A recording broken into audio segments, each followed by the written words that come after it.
Hey guys, it's Carter. Welcome back to the channel. Hope you guys are all having a fantastic day today.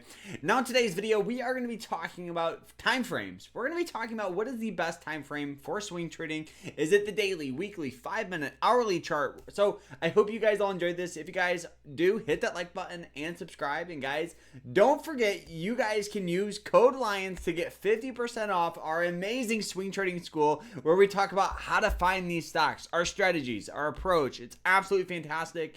It's an 8-week course where you guys can actually learn how to trade. It's awesome. We got private live streams, quizzes, lectures, group chat, everything. So check it out down below. And don't forget code LIONS for 50% off. So guys, let's dive into this. Let's go. So what is the best time frame for swing trading? So the first thing you need to understand is, as a swing trader, I would highly recommend looking at several different time frames. Never make a decision off of one time frame. The reason why I say that is because one time frame could be telling you one thing and the other could be telling you another. So it's better to have two indicators, two confirmations than two things telling you different stories. So let's look at some stocks here and we'll actually talk about what I mean. So this is the stock here that we recently took a trade on. This is ticker symbol AVGO.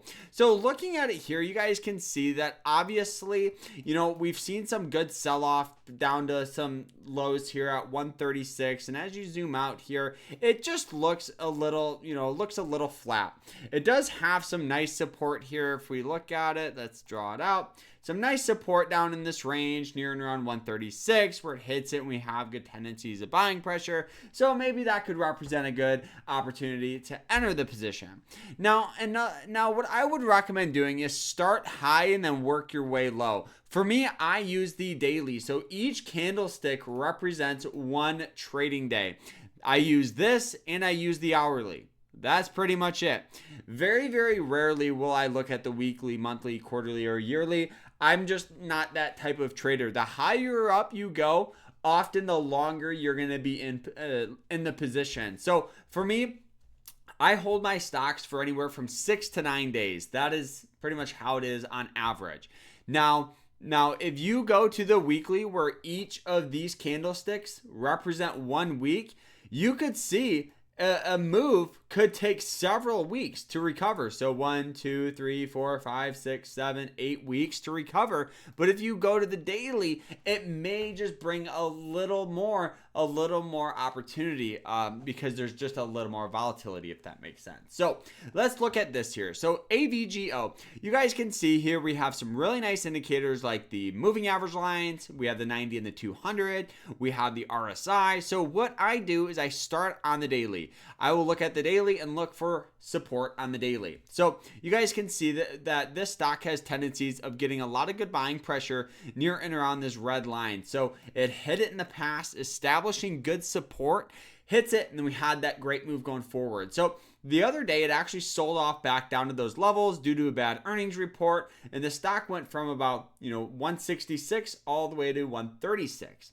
Now you guys can see it sold off, but the last thing you want to do is see the stock sell off and then continue to sell off down low. So what you want to do is look at other time frames here. So what I do here is I go to the hourly and I want to find some sort of support or some sort of breakout. So you can actually see it does have some nice support in the range of 136 where it hits it and we have good buying pressure, as well as I look for breakouts as well. So you guys can see it actually broke out of this moving average line. You can see it sold off down below it and just had a hard time breaking above it.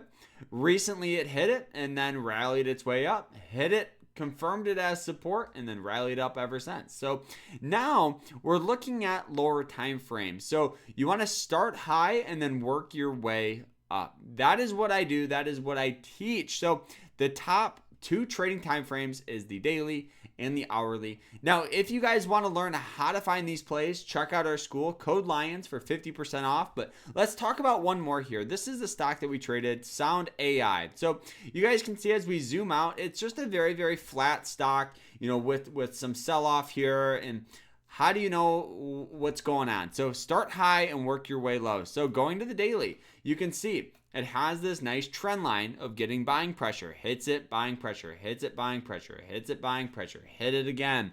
It also had heavy support on the 200-day moving average line. Hits it, buying pressure, buying pressure, buying pressure, buying pressure.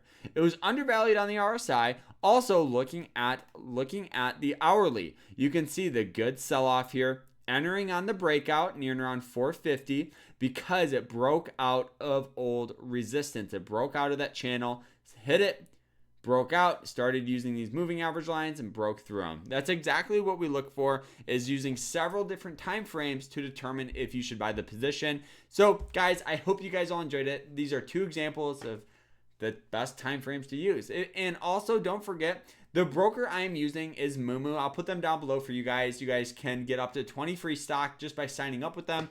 So we'll see you guys in the next one. Hope you guys all enjoyed it. Like, subscribe, and have a good rest of your day.